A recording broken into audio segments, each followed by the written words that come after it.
Bob Marley had an air of mystique long before he had ever picked up a guitar.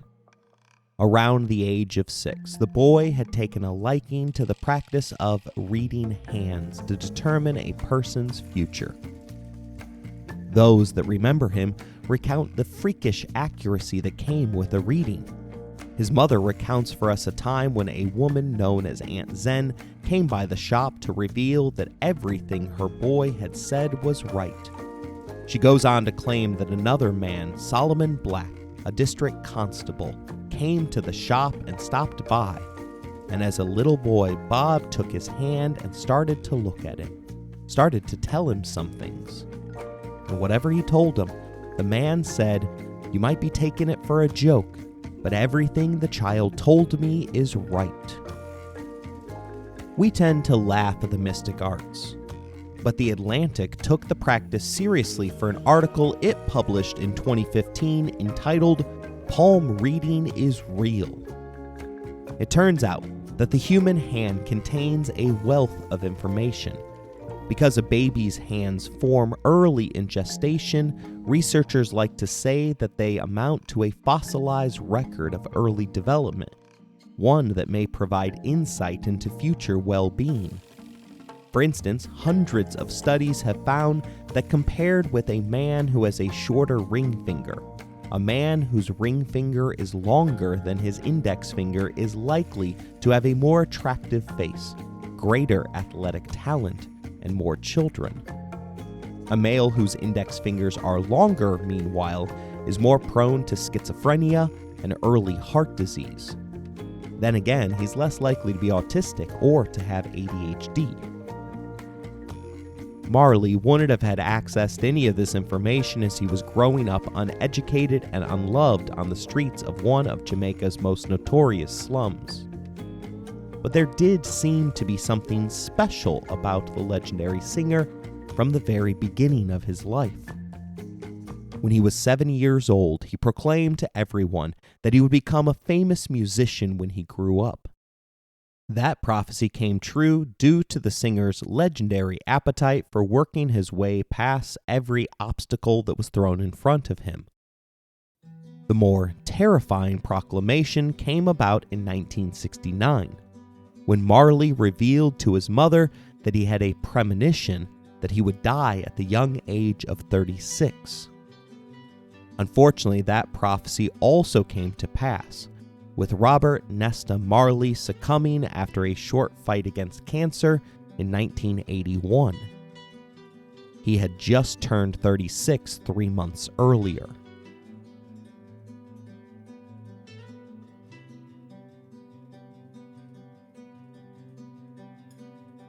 You're listening to Empires, Anarchy, and Other Notable Moments, a podcast designed for deep dives that assist in the teaching of history. This series is about Jamaica's most famous global export, Bob Marley. Episode number 4, His Final Years.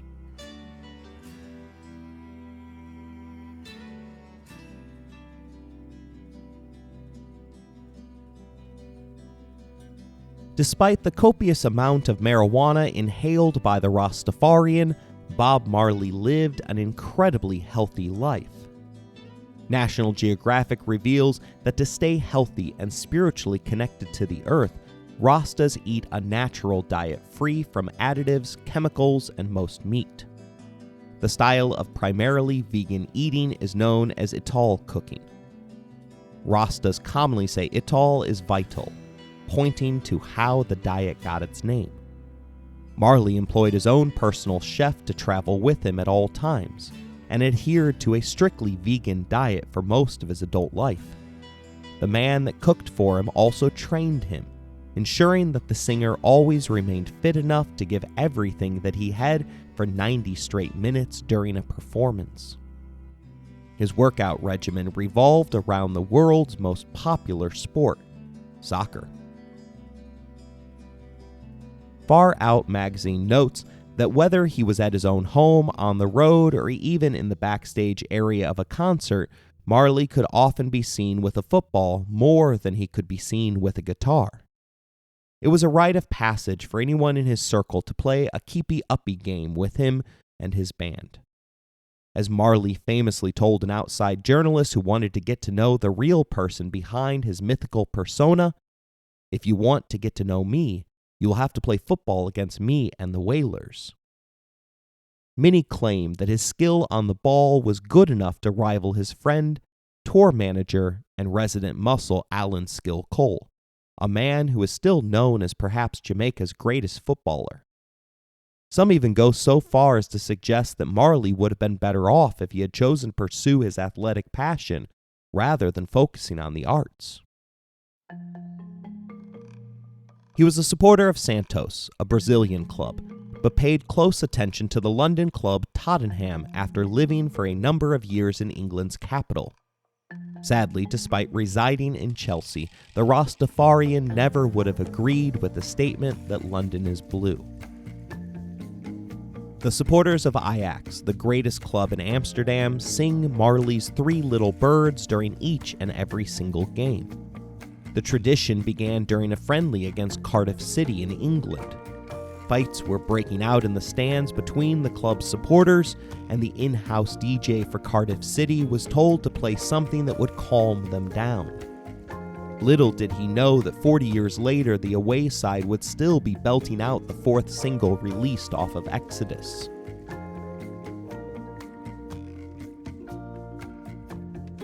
He passed on his love for the sport to his daughter Cedelia Marley, a girl named after Bob's mother. In 2008, she and the Bob Marley Foundation financially rescued the Jamaican women's national team after it had been forced to dissolve. Nicknamed the Reggae Girls' Fairy Godmother, Cedelia was on hand in 2018 when the women's team celebrated reaching the World Cup for the first time. Marley was known for expressing joy on the pitch, regularly attempting to nutmeg opposing players in an attempt to blast past them. But like all serious players, he took great exception to an improper tackle. Such a thing happened early on in a pickup game in Paris, when the man marking him stepped on his right toe, hurting him enough to prematurely end the game. Junior Marvey, his lead guitarist, claims that a spike went right through the singer's nail. He had to have it bandaged, and he had to wear sandals for the rest of the tour. The notoriously dedicated musician stubbornly continued touring non-stop for the next 6 weeks. Iatrophobia is the fear of seeing doctors. It is believed that 1 out of every 3 humans suffer from this fear, avoiding going to gather the advice of the medical community even if they believe themselves to be sick. Part of the justification for the Rastafarians eating so well was their belief that the healthier you eat, the less you have to go and see a doctor. Rather than an apple a day keeps the doctor away, Jamaicans are fond of the phrase, "let the food be your doctor." Marley's right foot had been a source of perpetual pain throughout his life. When he had spent a year farming with Peter Tosh and Bunny Wailer, he had stepped on a hoe that had been mistakenly left out the day before. Despite the length of his foot being gashed wide open, Bunny tells us that all Bob did was just say, "cool," and just scrape away at the dirt, scraping away all the topsoil until there was that pure earth. And he scraped up some of that and just opened the foot, threw the dirt in and locked it up, tore off part of his shirt and tied it up, and Bob worked on that foot every day until it got better. Of course, he did get to ride Nimble, his favorite donkey, more often than not after the accident. While living in Delaware, in an attempt to earn enough money to cut a new Wailers recording, he had been incorrectly diagnosed with a fungal infection in the area of his big toe. After the latest injury, the French doctors refashioned it, providing a metal cover that would protect it from jostling. It wasn't until the band later returned to England that Marley would finally consent to seek out a second opinion, visiting the Royal College of Surgeons. An incisional biopsy quickly determined that a common form of cancer, melanoma, had been found in his foot. Worse, it was graded at stage 3.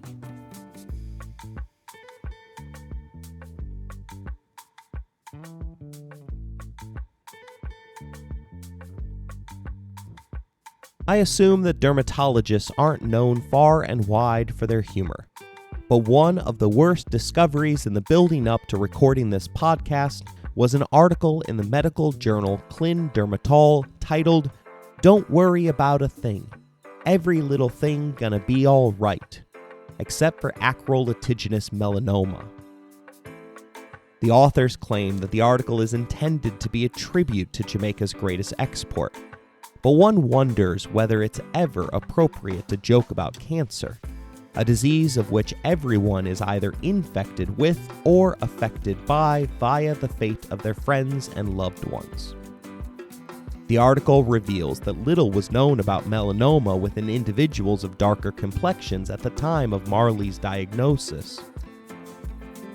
Melanin determines our skin's pigmentation.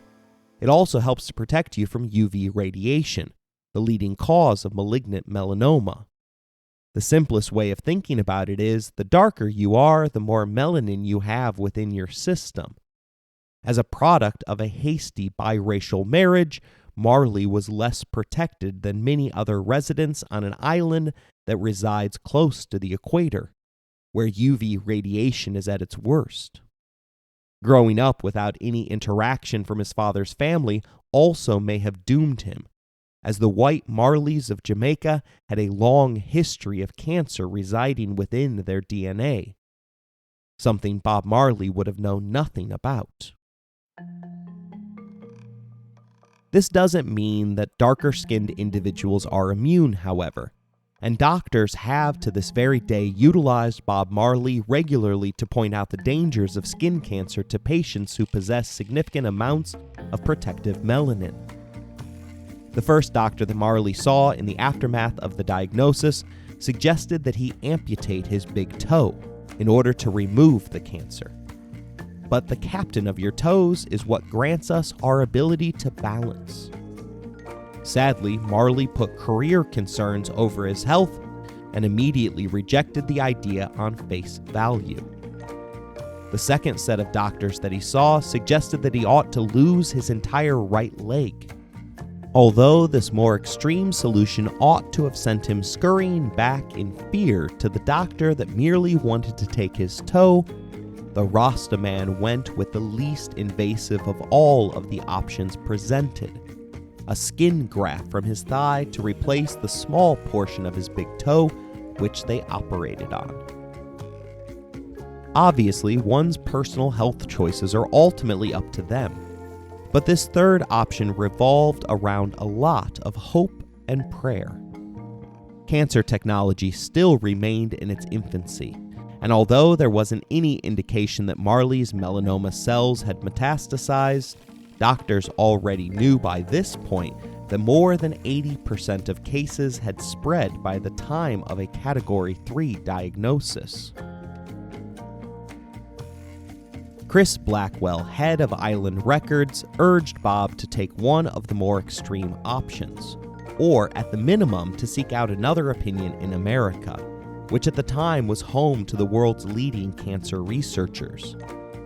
Marley's fear of doctors, his ignorance of the medical community — he dropped out of traditional schooling at the age of 14 — and his Rasta faith, which forbid all cutting of the flesh, played a part in him having the operation that would be the least disruptive to his career, which was rising beyond anyone's best hopes and expectations for a musician from the developing world. His chef recalls that the skin graft was in early '78 in Miami or late '77. Marley thought it was cured at that point, because it healed. They gave him a cap to put over it if he was going to go play soccer. He played after. He played hard soccer. He even passed a medical exam at the start of the U.S. leg of the 1980 tour and would go on, according to the chef, to play soccer in Australia, Zimbabwe, everywhere we went. And he was playing like a champion. There are no outward signs that Marley knew he was in any sort of danger, but he had long known pain and suffering, and the marijuana that he regularly smoked in accordance to his spiritual beliefs would have acted as a painkiller, potentially masking what his body was trying to tell him.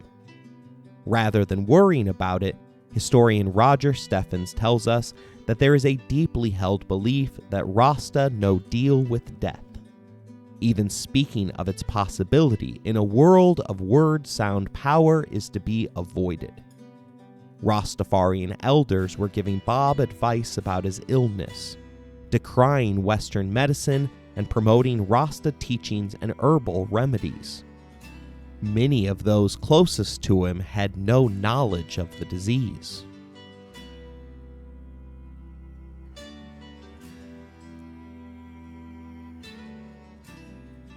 We already covered a couple of the years after his initial diagnosis in our prior episode. Feeling as though he had fully recovered, Marley performed in Kingston at the One Love Peace concert, completed a grueling 50-show international tour in 1978, and built his own studio at his Jamaican home of 56 Hope Road. He was also awarded the UN Peace Medal of the Third World after being nominated by a Senegalese diplomat. The award was given for the positive representation that Marley had delivered for Africans affected throughout the globe in a post-colonial society. It was during this ceremony that Marley best defined the political philosophy behind his songs of protest, telling those assembled that music is the biggest gun as the oppressed cannot afford weapons. It's no use fighting that way because they are outgunned on every level, so love is the only answer available to them. He flew to Africa for the first time in 1978. Visiting the continent had been a scratch that he had longed to itch. He landed in Kenya in hopes of visiting Ethiopia, the former land of Selassie, whom the Rastafarians believed had been the reincarnated Christ. But the military junta in charge of the nation had closed their borders in an effort to establish a Marxist-Leninist state aligned with the Soviet Union. While wandering around the streets of Nairobi, Kenya, however, an Ethiopian consular official noticed him and wrote him a visa to safely cross the border. Steffens notes that the short trip opened his eyes to the reality of the situation in Ethiopia following the coup that had ousted Selassie in 1974. All images of His Majesty were forbidden. He was shocked that there was no evidence of the Rastafarian faith, except for an area around Shashamane in the Oroma region of the country. There, land had been given to repatriating Rastafari, mostly from Jamaica and England, who were forming a homeland for their co-religionists. Bob's idea that he should move to Ethiopia as soon as he had the opportunity was put on hold. He only remained for 3 days. Still, it was a momentous trip, as Marley picked up the song Zimbabwe off of someone whom he interacted with while in Ethiopia. Like all of his music, Marley claimed credit for it, but confidants have poured water on that assertion. Steffens writes, the Skill Cole has confirmed privately that Bob paid someone for the lyrics. Its specificity was unique in Bob's catalog, calling out a nation in upheaval by name and providing the answers to its problems. Every man got a right to decide his own destiny, the song declares, approving the fight with arms, a defensive move from his point of view in accordance with the Rasta edict that you should harm no one, but not let anyone harm you. The song would become the centerpiece of his new album, Survival. And in one of the crowning achievements of his storied career, Bob would go on to sing it at Zimbabwe's independence celebrations a few months later.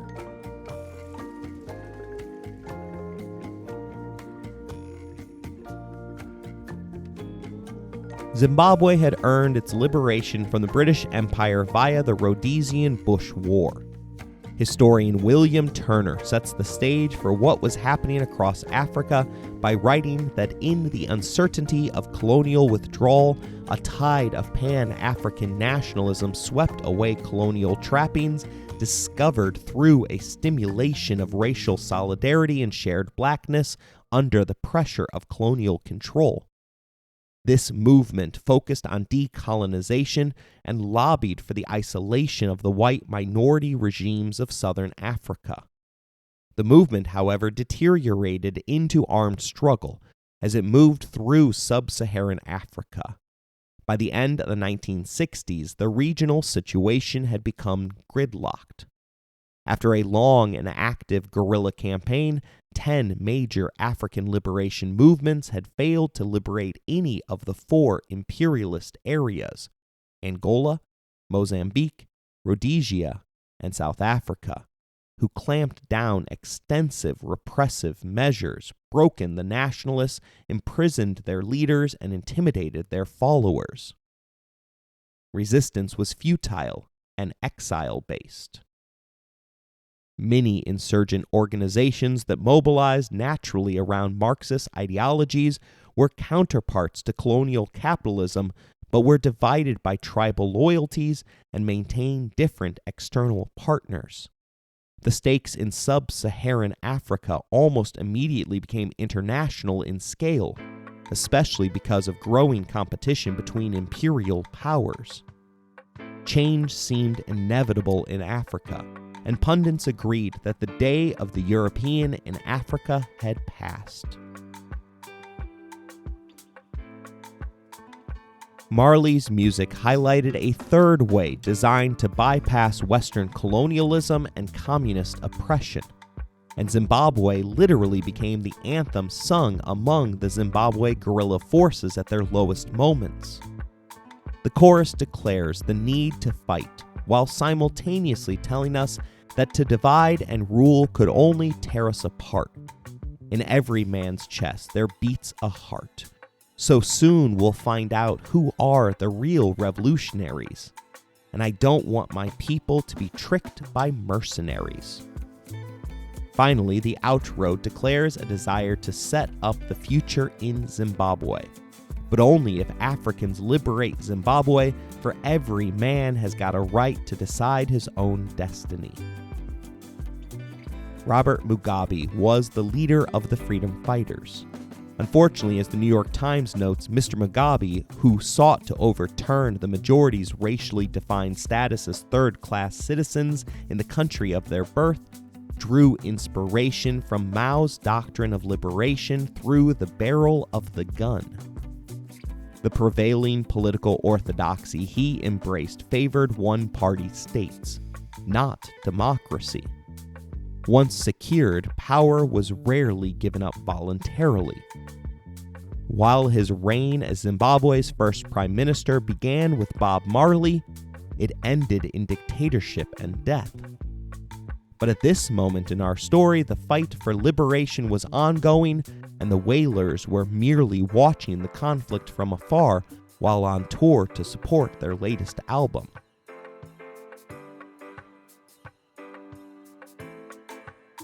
Midway through the survival tour, Marley's people were approached by an intermediary for the president of Gabon, who wondered if they would be willing to perform at a planned event to celebrate the birthday of the president's daughter.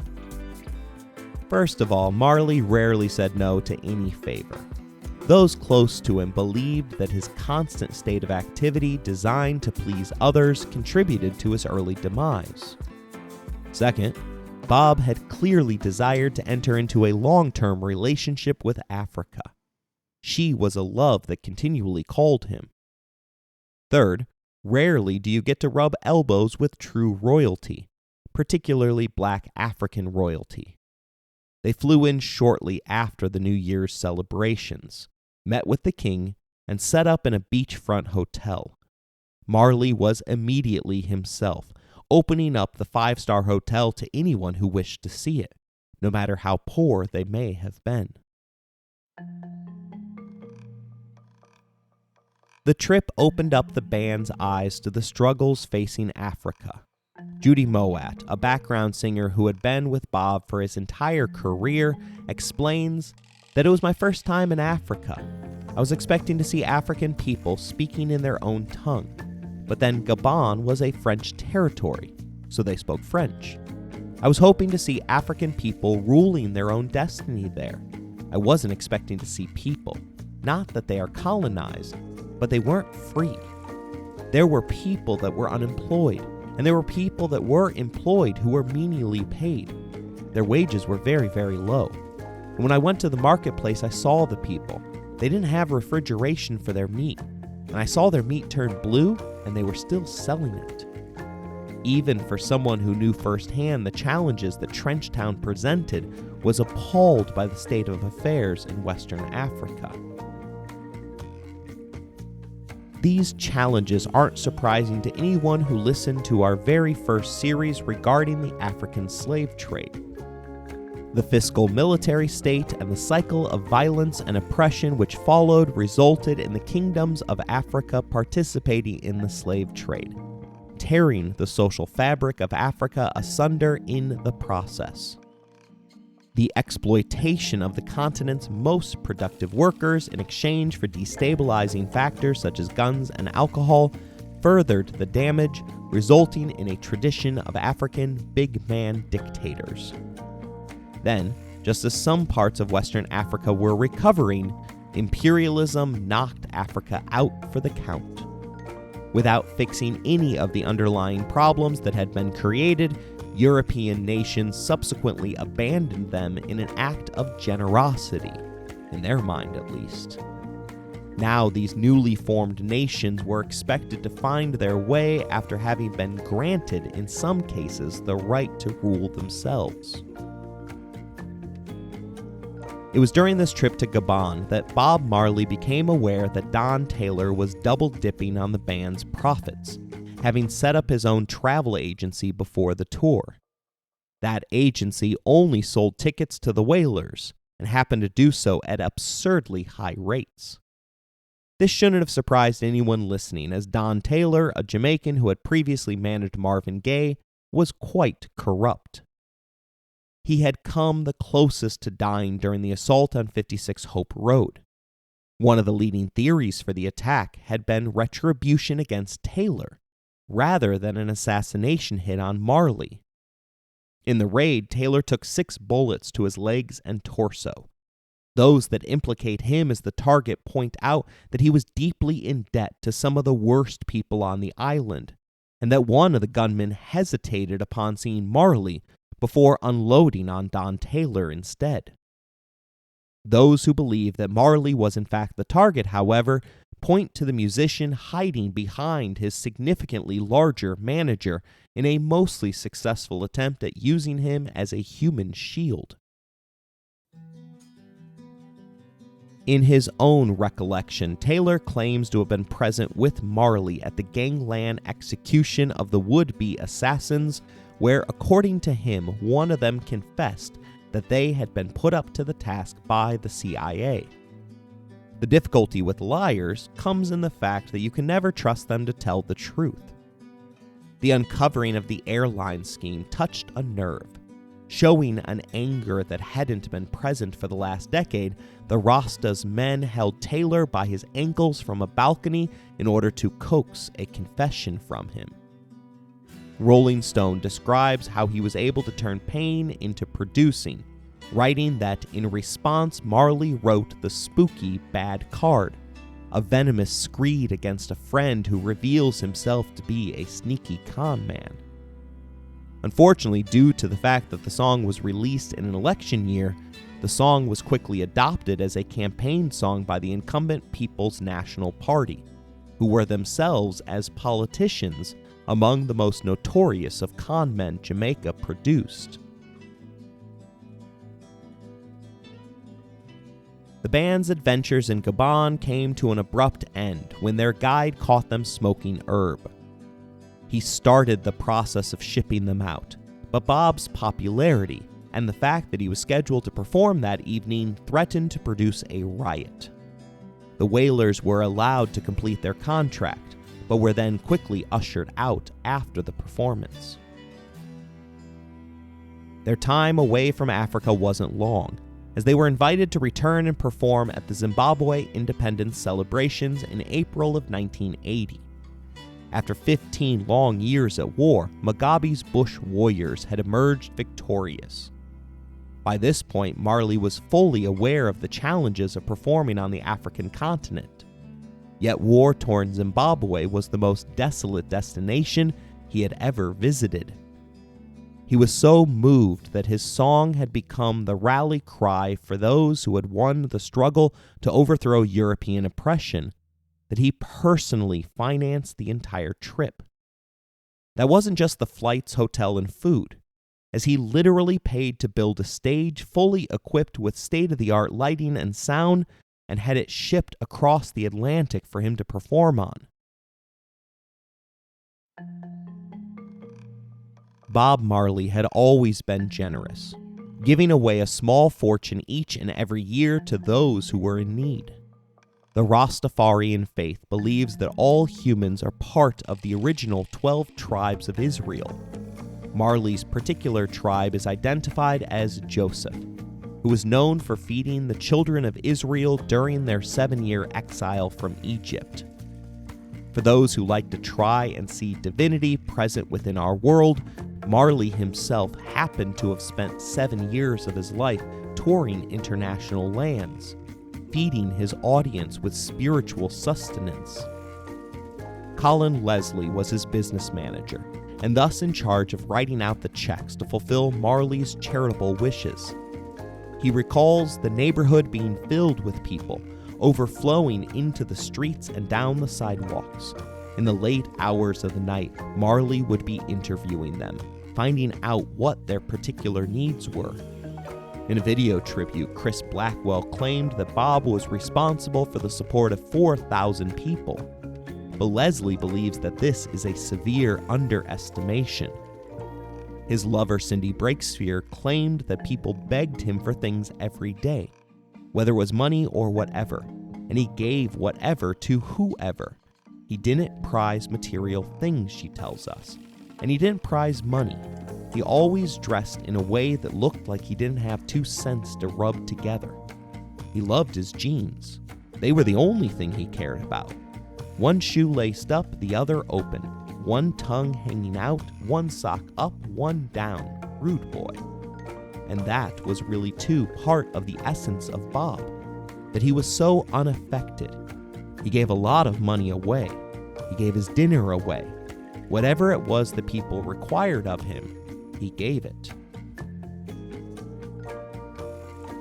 Neville Garrick, the executive director of the Bob Marley Museum in Kingston, points out that the generosity that the singer displayed in Zimbabwe surpassed any reasonable expectation.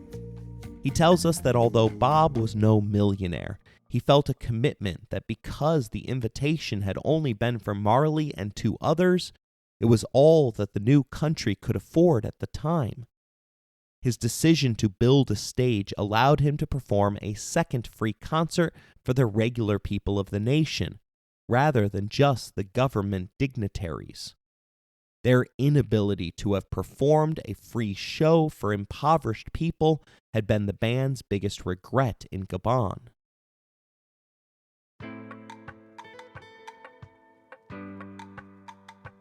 Deep in his soul, Marley felt it was unfair that Africans should see him perform while standing on some risers. He wanted them to be able to experience a show on the same level that he performed regularly in Europe and America. The full band and crew flew in on April 16th, temporarily getting stuck next to Prince Charles, the man who currently sits on the throne of England at the airport. While you might imagine how fascinating it would have been to have been a fly on the wall for that conversation, the only thing spoken between the 2 men was the prince wondering aloud where Bob Marley had gotten his sneakers.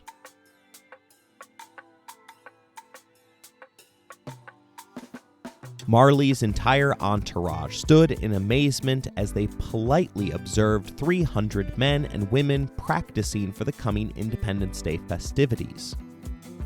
These were actual freedom fighters who had put into action the forms of protest that Bob had envisioned while perfecting his lyrics. They had actually gotten up and stood up against the most impressive empire in world history.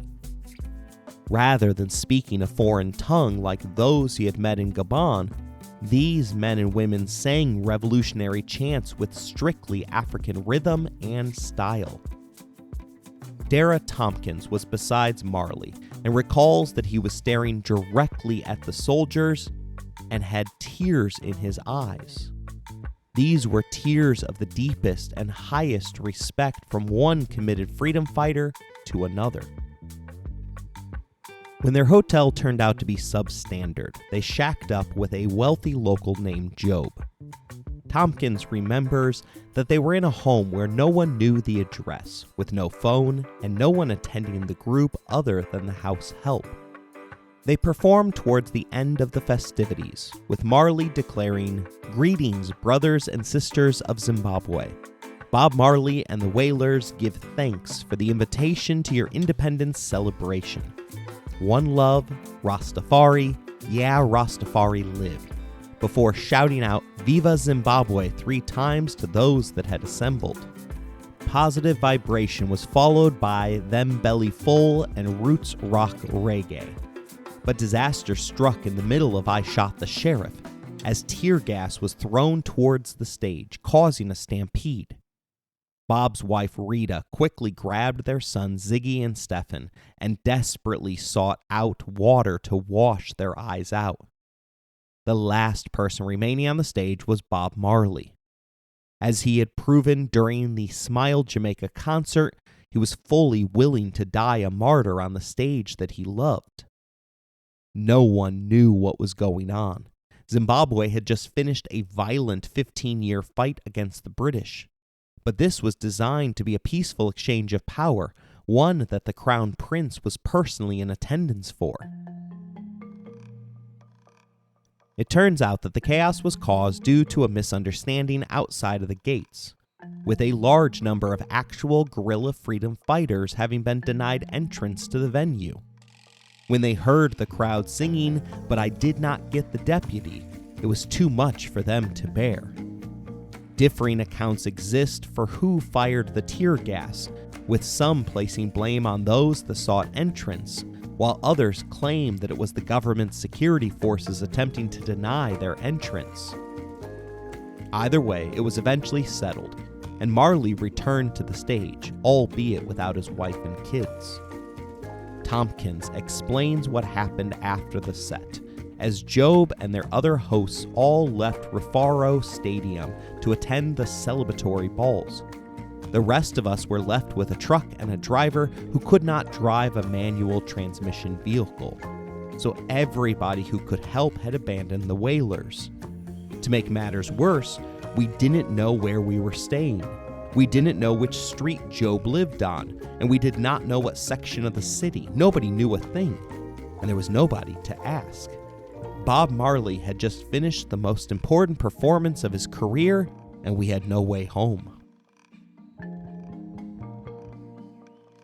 On the second night, he played a free, unplanned show, but it was hardly attended, and those that didn't understand the customs that come along with Western concerts. After finishing up his set with the song Exodus, the band departed the stage, but didn't strike the set in anticipation of an encore.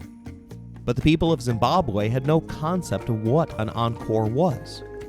Tompkins recalls for us what happened next, stating that the concert goers heard the song Exodus and then made for the exits.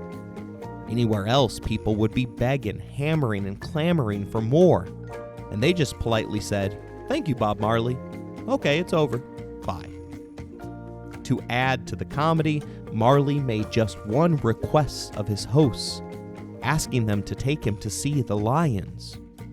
They brought him to a zoo.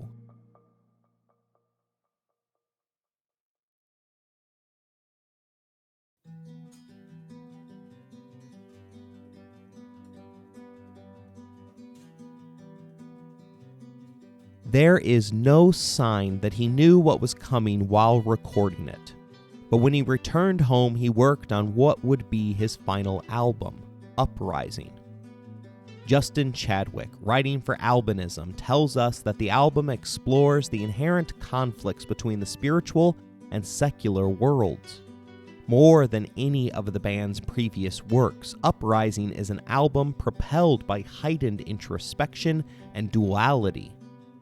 Sanguine's songs of hope that celebrate life and love are juxtaposed with apocalyptic songs of doom and gloom that fatalistically lament the world's wicked ways. The fact that it was the last work that Marley produced makes some of his choices appear eerie in retrospect. The album includes the song Zion Train, which describes a vehicle coming to take him back to the Holy Land. The song Work also appears on the album and eerily seems to count down his final days. But the lasting impression of the work is the inclusion of what would become his most famous song, Redemption Song, in which he insists that none of them can stop the time. Rather than using fancy mixing technology, every track on the album was recorded live with the band, capturing some of the early magic that had made himself, Bunny Wailer, and Peter Tosh musical legends in Jamaica. Redemption Song originally had a full musical backing, but producer Chris Blackwell suggested that it just be Marley and his acoustic guitar. Rolling Stone tells us that the anthem was inspired in part by a 1937 speech by Black nationalist leader Marcus Garvey. Its verses felt positively biblical, and lines like "Emancipate yourself from mental slavery," a direct Garvey lift, and "How long shall they kill our prophets while we stand aside and look," would soon carry a worldwide moral weight to trump national anthems. Music reporter Arwa Hyder explains that the potent beauty of Marley's song, though, lies in its lack of ego. Redemption Song is a simple melody that breaks your heart and then blisters your spirit with the liberating force of its lyrics.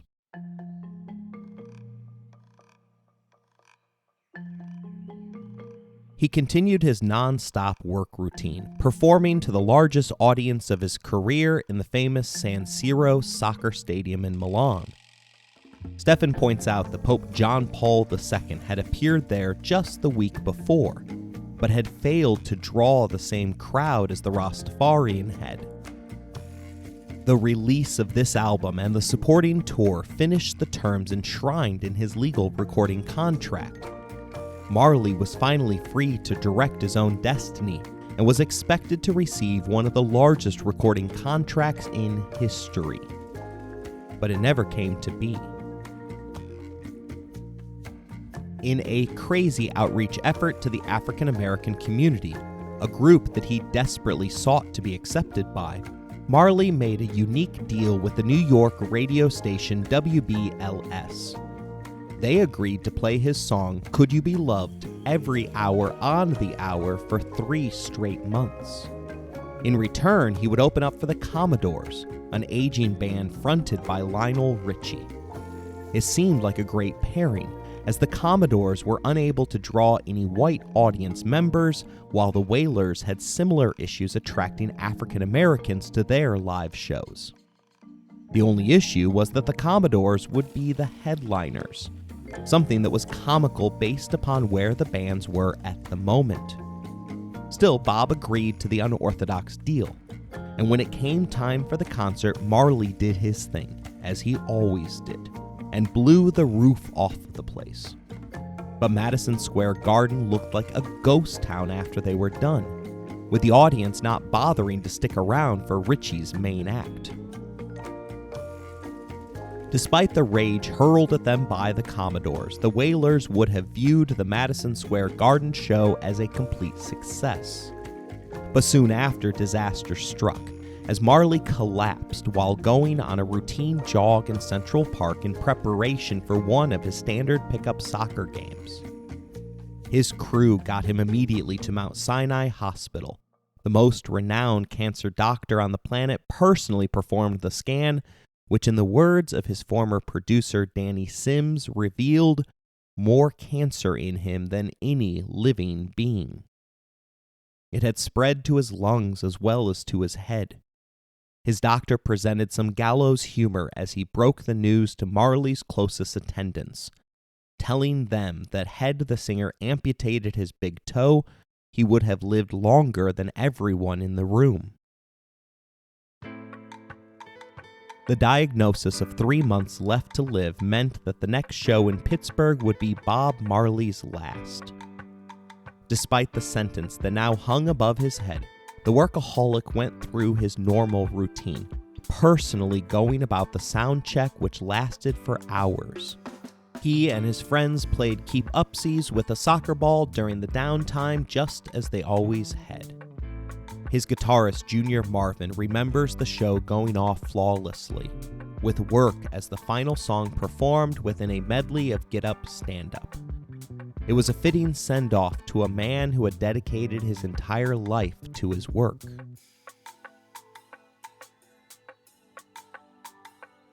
Despite the dire diagnosis, Marley didn't give up. He first began chemo in Miami, and as part of the process had his beloved dreadlocks shorn off. His wife Rita was beside him, and didn't cause a fuss when Bob's former flame, Cindy Breakspear, came to be with him during a portion of his hospitalization. Advice was listened to from all corners, including the elders of the 12 tribes, trying to convince Bob that it was all a lie, and that cancer couldn't live within a Rastafarian. They floated a return to Jamaica for traditional healing, but eventually the group agreed to send him across the Atlantic in hopes that Dr. Joseph Issels, an ex-Nazi doctor who ran an alternative treatments clinic in the German Alps, could figure out a way to prolong the singer's life. Incredibly, Bob was baptized by the Archbishop of the Ethiopian Orthodox Church before they left for Europe, returning the Rastafarian closer to the faith of his youth. It was not a complete rejection of his spiritual Rasta beliefs, despite what many religious websites claim. The Ethiopian Orthodox Church was originally commissioned by Haile Selassie. But an Orthodox baptism, as it was claimed to have been, did involve a formal rejection of Selassie as the living God in favor of Jesus Christ. It is true that Dr. Issels was an ex-Nazi, but that fact was true of virtually every German forced to live beneath the rule of Adolf Hitler.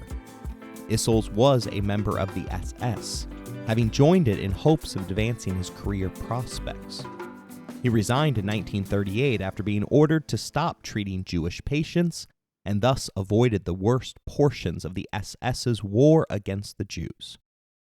Resigning from the Nazis, however, wasn't as simple as speaking up for someone else's basic human rights, and the doctor spent a number of years of the World War II era as a prisoner of war in Russia. Initially, Marley's time in the Alps was pleasant, and he recovered enough to play some light games with a soccer ball, as well as taking hikes through the mountains. But soon his health began a steady terminal decline. He became quiet and spoke slowly regarding the beauty of the white sand beaches of Jamaica. On his birthday, he played a guitar for about 30 minutes.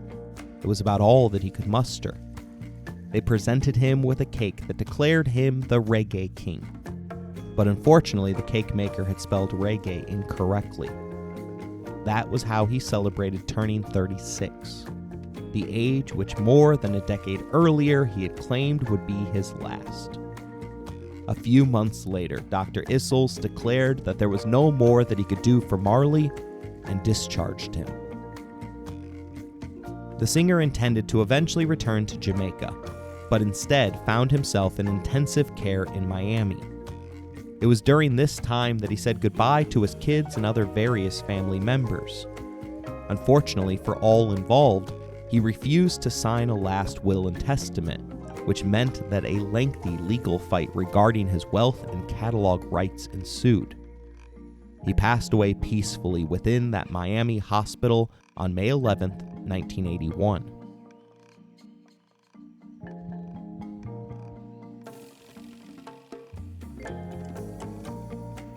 Steffens informs us that Prime Minister Edward Sega, the man whose forces had come to kill Bob Marley in 1976, although it must be noted that there's no evidence that Sega had advanced knowledge of the plot, delivered the eulogy at Bob's funeral. It was the largest such gathering in Caribbean history, with more than 1 million mourners, half the island's population, lining the route from Kingston all the way to his burial place in 9 Mile. That day, there were 7 rainbows over the city of Kingston. On a bright morning when Bob's work was over and he flew away home to Zion. He wasn't a perfect man. There's no such thing on this planet. But he was a good man. Redemption Song came off of his 12th studio album, late into his recording career, but it remains widely regarded as Marley's most famous song. Like all others that he wrote, snippets were written across years as the singer fine-tuned the song to perfection. The website American Songwriter's analysis of the song begins with the belief that somewhere deep within his soul, Marley knew that he was sick and dying. This was his chance to leave behind a final message before passing. That organization tells us that Redemption Song begins with a story of how the narrator has been persecuted for years, only to overcome it all with heavenly aid, leading to the aforementioned triumph. It was as if Marley was letting his millions of fans know that he was going to be all right in his next journey, that his own Rastafarian faith was giving him strength in what must have been a time of great pain and fear. His request to all of his listeners within that song is for everyone to finally help a man who had been holding up his world for so long, for all of us to help to sing these songs of freedom. Although he had already achieved massive success within his short lifetime, the awards have continued to roll in for the work that Bob Marley accomplished. In 1994, he became the first Third World inductee into the Rock and Roll Hall of Fame, and the New York Times named him the most influential musical artist of the second half of the 20th century. Time magazine named Exodus as the album of the century, and Marley has been awarded a Lifetime Achievement Award. His greatest hits album, Legend, holds the distinction of being the longest charting album in the history of Billboard magazine's catalog album chart. Hollywood is releasing a major biopic early in 2024, meaning that his legend will only grow as he is presented to yet another new generation ready to get up and stand up.